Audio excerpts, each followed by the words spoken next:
Let's talk about nervous system because the words are hot right now, right?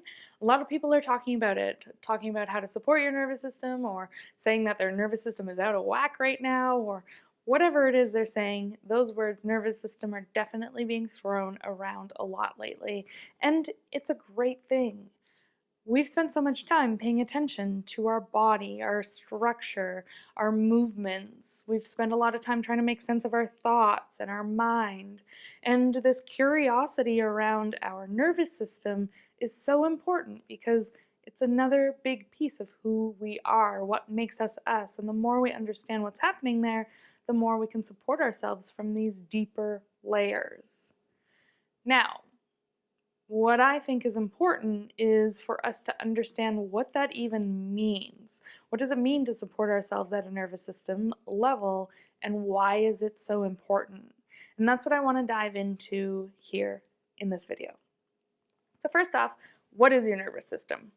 Ultimately, your nervous system is the communicator in between your body and your brain and your body, to keep it really simple, right? Our nervous system is always working. Our nervous system is always communicating, brain, body, brain, these messages constantly going back and forth. And for us to understand that, that would take a lot. So what I'm going to invite is a curiosity around one branch specifically. And this is your autonomic nervous system. To keep it simple, think of your autonomic nervous system as the things that happen automatically to help you survive. That survival piece is the important word here. Now, what do we do on a regular basis to help us survive? Right? There's the obvious. We eat, we drink water, we digest, we sleep, we keep ourselves warm or cool depending on the temperature around us. We keep ourselves safe. And this is what I want to dive into more. It's this piece about keeping ourselves safe that's so important. This perception and this knowing that we're safe, or recognizing, oh, there's some sort of danger there or something unfamiliar, on alert. What do I need to do here? Do I need to respond? Do I need to run? Do I need to fight?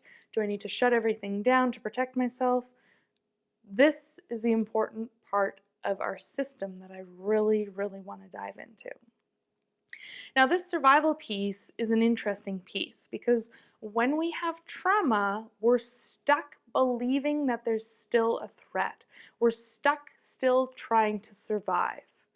Now, this is a bit of a tricky situation because ideally, when our nervous system is healthy, we're able to adapt and adjust to whatever is happening in our environment.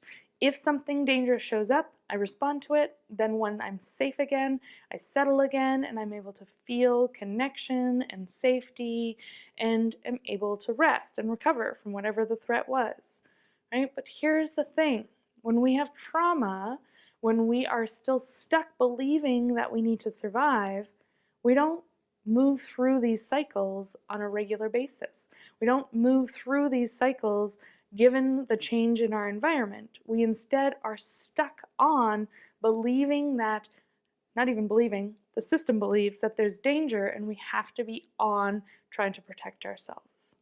Now, we can dive really deeply into this, and then the video would be way too long, and I go into this kind of stuff more in my programs, but for now what I would like to invite is just your own curiosity.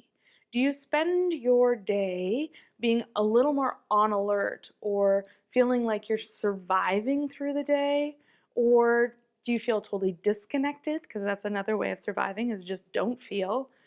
Or do you feel like you're able to adapt given to your environment, given to whatever shows up in your day? Do you adapt, carry on, move through? This is something I'd invite you to pay attention to. When you're moving throughout your day and something triggers you or sends you into more of this survival state, how do you know you're in it? How do you know that there's something happening within your body that is alerting you that you're on, that you're in more of this go mode, that you're trying to survive certain situations instead of just adapting, moving through it, and then recognizing you're okay again? Often when we're in more of that survival state, there's more of this on energy. Some experience it as anxiousness, right? There's this vibration, there's this tightness. Even as I'm talking about it, I'm talking a little faster. I can feel my heart beating a little faster. I can feel my shoulders are a little tenser, right? There's this more onness. And we need that state to be available given the environment, given the situation, when we need to be more on. Now, the question is, do you stay on, or are you able to come out of that and come back into, oh, there's a breath that naturally, organically just came. My shoulders just dropped a little. My voice dropped a little. I'm speaking a little slower. My whole tone, my whole physiology has changed. My nervous system went from being on a little bit more to settling and being connected a little bit more.